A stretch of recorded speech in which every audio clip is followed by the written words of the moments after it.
दोस्तों, स्वागत है आपका मेरे YouTube channel let's study with Poonam में, जिसमें हम जीके जीएस से रिलेटेड टॉपिक के बारे में चर्चा करते हैं और आपके लिए नए नए विषयों को खोज कर लाते हैं। तो चलिए आज का वीडियो शुरू करते हैं। विश्व में कुछ ऐसे महापुरुष रहे हैं जिन्होंने अपने जीवन से समस्त मानव जाति को एक नई राह दिखाई है। उन्हीं में से एक महान विभूति गौतम बुद्ध थे, जिन्हें महात्मा बुद्ध के नाम से जाना जाता है। दुनिया को अपने विचारों से नए मार्ग दिखाने वाले महात्मा बुद्ध भारत के एक महान दार्शनिक, समाज सुधारक और बौद्ध धर्म के संस्थापक थे। भारतीय वैदिक परंपरा में धीरे धीरे जो कुरीतियां पनप गई थीं, उन्हें पहली बार ठोस चुनौती महात्मा बुद्ध ने ही दी थी। बुद्ध ने वैदिक परंपरा के कर्मकांडों पर कड़ी चोट की, किंतु वेदों और उपनिषदों में विद्यमान दार्शनिक सूक्ष्मताओं को किसी न किसी मात्रा में अपने दर्शन में स्थान दिया और इस प्रकार भारतीय सांस्कृतिक विरासत को एक बने बनाए ढर्रे से हटाकर उसमें नवाचार की गुंजाइश पैदा की। मध्यकाल में कबीरदास जैसे क्रांतिकारी विचारक पर महात्मा बुद्ध के विचारों का गहरा प्रभाव दिखता है। डॉक्टर अंबेडकर ने भी वर्ष 1956 में अपनी मृत्यु से कुछ समय पहले बौद्ध धर्म अपना लिया था। तर्कों के आधार पर स्पष्ट किया था कि क्यों उन्हें महात्मा बुद्ध शेष धर्म प्रवर्तकों की तुलना में ज्यादा लोकतांत्रिक नजर आते हैं। आधुनिक काल में राहुल सांस्कृत्यायन जैसे वामपंथी साहित्यकार ने भी बुद्ध से प्रभावित होकर जीवन का लंबा समय बौद्ध को पढ़ने में व्यतीत किया। इस आलेख में बौद्ध के जीवन वृतांत, उनके दर्शन के सकारात्मक और नकारात्मक पहलुओं और बुद्ध की शिक्षाओं की प्रासंगिकता पर विचार विमर्श किया जाएगा। महात्मा बुद्ध का जन्म नेपाल की तराइयों में स्थित लुम्बिनी में 563 ईसा पूर्व में वैशाख पूर्णिमा के दिन हुआ था। यह सर्वविदित है कि युवावस्था में उन्होंने मानव जीवन के दुखों को देखा, जैसे रोगी व्यक्ति, वृद्धावस्था और मृत्यु। इसके विपरीत एक प्रसन्नचित्त सन्यासी से प्रभावित होकर बुद्ध 29 वर्ष की अवस्था में सांसारिक जीवन को त्याग कर सत्य की खोज में निकल पड़े। महात्मा बुद्ध ने 528 ईसा पूर्व में वैशाख पूर्णिमा के दिन बोध गया में एक पीपल वृक्ष के नीचे ध्यान करते हुए आत्मबोध प्राप्त किया। वैशाख पूर्णिमा के दिन ही 487 ईसा पूर्व में कुशीनारा नामक स्थान पर महात्मा बुद्ध को निर्वाण प्राप्त हुआ।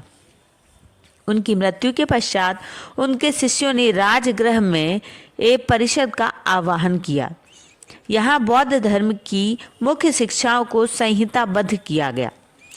इन शिक्षाओं को पिटकों के रूप में समानुक्रमित किया गया। 4 बौद्ध संगीतियों का आयोजन किया गया। इसके पश्चात मुख्य 3 पिटक बने। विनय पिटक, दूसरा है सुत्त पिटक और तीसरा अभिधम्म पिटक, जिन्हें संयुक्त रूप से त्रिपिटक कहा जाता है। इन सब को पाली भाषा में लिखा गया है। बुद्ध के दर्शन का सबसे महत्वपूर्ण विचार आत्मदीपो भवः अर्थात अपने दीपक स्वयं बनो, जिसका तात्पर्य है कि व्यक्ति को अपने जीवन का उद्देश्य या नैतिक अनैतिक प्रश्न का निर्णय स्वयं लेना चाहिए। यह विचार इसलिए महत्वपूर्ण है क्योंकि यह ज्ञान और नैतिकता के क्षेत्र में एक छोटी से बुद्धिजीवी वर्ग के एकाधिकार को चुनौती देकर हर व्यक्ति को उसमें प्रविष्ट होने का अवसर प्रदान करता है। बुद्ध के दर्शन का दूसरा प्रमुख विचार मध्यम मार्ग के नाम से जाना जाता है। सूक्ष्म दार्शनिक स्तर पर तो इसका अर्थ कुछ भिन्न है, किंतु लौकिकता के स्तर पर इसका अभिप्राय सिर्फ इतना है कि किसी भी प्रकार के अतिवादी व्यवहार से बचना चाहिए। बुद्ध दर्शन का तीसरा प्रमुख विचार संवेदनशीलता है। यहाँ संवेदनशीलता का अर्थ है दूसरों के दुखों को अनुभव करने की क्षमता। वर्तमान में मनोविज्ञान, जिसे सहानुभूति कहा जाता है या एम्पैथी कहा जाता है, यह प्रायः वही है जिसे भारत में संवेदनशीलता कहा जाता है।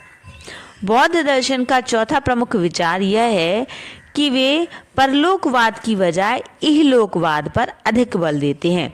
गौरतलब है कि बुद्ध के समय प्रचलित दर्शनों में चारवाक के अलावा लगभग सभी दर्शन परलोक पर अधिक ध्यान दे रहे थे। इसके विचारों का सार यह था कि इहलोक मिथ्या है और परलोक ही वास्तविक सत्य है। इससे निरर्थक कर्मकांड और अनुष्ठानों को बढ़ावा मिलता था। बुद्ध ने जानबूझकर अधिकांश पारलौकिक धारणाओं को खारिज किया। बुद्ध दर्शन का 5वां प्रमुख विचार यह है कि वे व्यक्ति को अहंकार से मुक्त होने की सलाह देते हैं। अहंकार का अर्थ मैं की भावना। यह मैं ही अधिकांश झगड़ों की जड़ है। इसलिए व्यक्तित्व पर अहंकार करना एकदम निरर्थक है।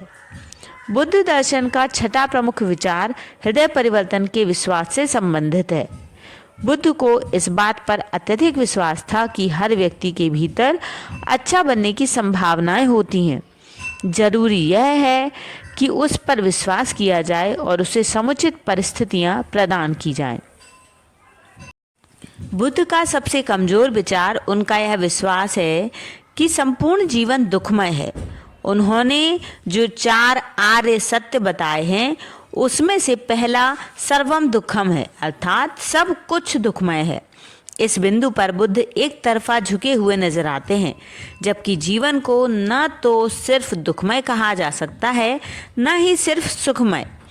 सत्य तो यह है कि सुखों की अभिलाषा ही वे प्रेरणा है जो मनुष्य को जीवन के प्रति उत्साहित करते हैं। बुद्ध के विचारों में एक अन्य महत्वपूर्ण खामी नारियों के अधिकारों के संदर्भ में दिखती है। जैसे महिलाओं को शुरुआत में संघ में प्रवेश नहीं देना। ऐसा माना जाता है कि उन्होंने अपने शिष्य आनंद से कहा था कि अगर संघ में महिलाओं का प्रवेश न हो तो यह धर्म 1000 वर्ष तक चलता, पर अब यह 500 वर्ष तक चल पाएगा। जबकि वर्तमान में यह देखते हैं कि महिलाएं हर क्षेत्र में पुरुषों से कंधा मिलाकर चलने में सक्षम हैं। महात्मा बुद्ध भारतीय विरासत के एक महान विभूति हैं। उन्होंने संपूर्ण मानव सभ्यता को एक नई राह दिखाई। उनके विचार उनकी मृत्यु के लगभग 2500 वर्षों के पश्चात आज भी हमारे समाज के लिए प्रासंगिक बने हुए हैं। वर्तमान समय में बुद्ध के स्वनिर्णय के विचार का महत्व बढ़ जाता है। दरअसल आज व्यक्ति अपने घर, ऑफिस, कॉलेज आदि जगहों पर अपने जीवन के महत्वपूर्ण फैसले भी स्वयं न लेकर दूसरों की सलाह पर लेता है, अतः वह वस्तु बन जाता है। बुद्ध का आत्मदीपो भव का सिद्धांत व्यक्ति को व्यक्ति बनने पर बल देता है। बुद्ध का मध्यम मार्ग सिद्धांत आज भी उतना ही प्रासंगिक है जितना बुद्ध के समय में था।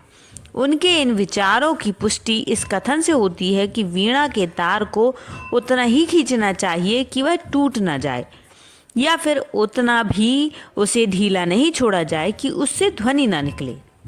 दरअसल आज दुनिया में तमाम तरह के झगड़े हैं, जैसे सांप्रदायिकता, आतंकवाद, नस्लवाद, नक्सलवाद और जातिवाद। इन सारे झगड़ों के मूल में बुनियादी दार्शनिक समस्या यही है कि कोई भी व्यक्ति, देश या संस्था अपने दृष्टिकोण के पीछे हटने को तैयार नहीं है। महात्मा बुद्ध का यह विचार कि दुखों का मूल कारण इच्छाएं हैं, आज के उपभोक्तावादी समाज के लिए प्रासंगिक प्रतीत होता है। दरअसल प्रत्येक इच्छाओं की संतुष्टि के लिए प्रकृति या सामाजिक संसाधनों की आवश्यकता पड़ती है। ऐसे में अगर सभी व्यक्तियों के भीतर इच्छाओं की प्रबलता बढ़ जाए तो प्राकृतिक संसाधन नष्ट होने लगेंगे, साथ ही सामाजिक संबंधों में भी तनाव उत्पन्न हो जाएंगे। ऐसे में अपनी इच्छाओं को नियंत्रित करना समाज और नैतिकता के लिए अनिवार्य है। तो दोस्तों, इस तरह भगवान बुद्ध के जीवन के कुछ रहस्य हैं, कुछ शिक्षाएं हैं जिन्हें हमें अपने जीवन में शामिल करना चाहिए और अपने जीवन को प्रॉस्पेरस बनाना चाहिए। तो हमारा वीडियो आपको कैसा लगा कमेंट करके बताइए, और यदि चैनल पर नए हैं तो चैनल को लाइक, शेयर, सब्सक्राइब जरूर करें। धन्यवाद दोस्तों।